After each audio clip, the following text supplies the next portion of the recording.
This level starts us off with the very rare task of killing all enemies. Usually you only have to kill specific enemies. It does mean that I can show off that enemy type that the game tried to show us way back in the second level, though. These guys with the lances will charge right through you and your zombies, and almost nothing stops them. But of course a zombie ground pound will. And that's the way I recommend you deal with them, if you have the option.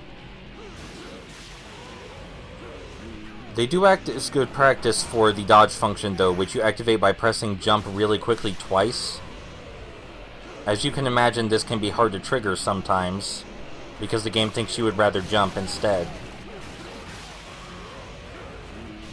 Something that I think is notable about this game is that if you're really determined, you can memorize all of the enemy's attack cues and make it through the entire game just by dodging everything. But that would take a long time. You're not really meant to play through this game without getting hit or anything like that. So even though you can, I would under no circumstances recommend it.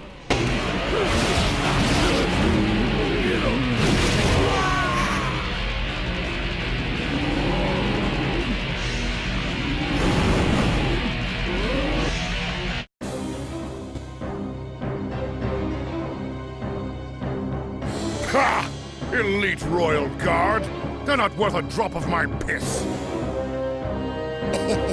Your men seem to lack your courage in the face of danger, eh, Duke Gloucester? Indeed. The slightest trifle and they faint like maids. In my day... In your day, you fought armies of giants. Twice your size and thrice your number. Naked in a sandstorm with only slingshots. Watch your tongue, clown. In my day, we also killed men for saying less. Now, how do I work this infernal weapon you've brought me? You know I despise fancy contraptions. Ooh, we kept things very simple, just like they were in your day. It's a monster. You release it, and it kills.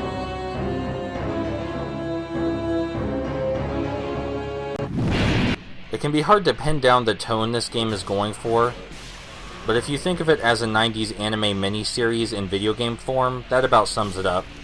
That seems about right. So the objective here was not kill all of anything, it was just charge through the enemy ranks.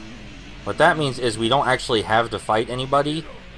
Well, we did have to fight somebody to break down this wall, but we don't have to fight most of them.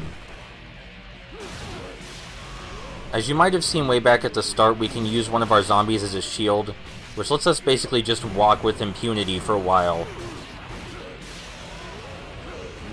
We can still get hurt, but weaker enemies and projectiles basically just bounce right off us. So there are 3 large enemies in this room, but they're not the big deal. These pig monsters are. These pig monsters are like the guys with the lances, but way more durable. Whenever you see them anywhere, your first objective is to kill them. I used my Musa meter to take them out, but a zombie ground slam works just as well. The only problem is that they charge at you rather fast, so it can be hard to get a zombie before they do that. Many enemies in this game, including bosses, will often be distracted by your zombies instead of coming after you, which is kind of important. So don't ever try to fight someone one-on-one, no matter how awesome you think it would be.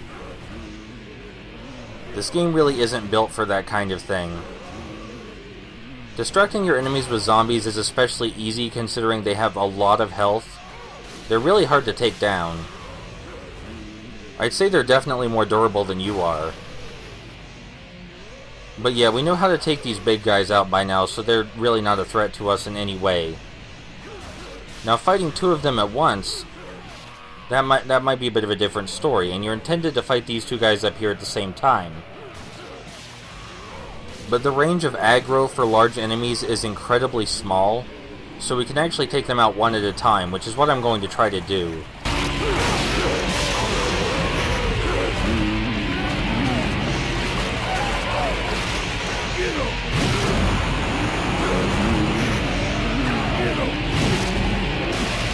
Clearing out those wooden barriers might not have seemed very important, but having the extra movement space is incredibly useful.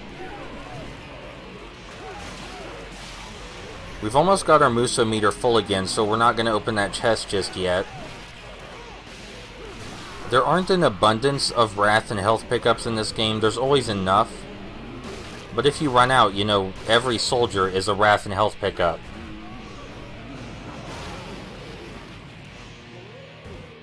Because we finished this big enemy off with a Muso attack, we get to turn him into a zombie too. We did that back in the first stage, but we didn't get to control him.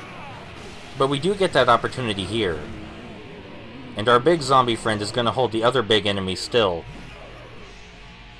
while we throw stuff at him.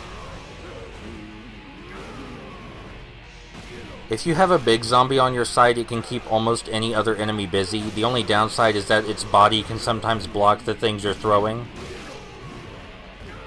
If you wait long enough, your zombie friend will eventually come out on top, but it can take a while because after he's turned into a zombie, he doesn't do nearly as much damage.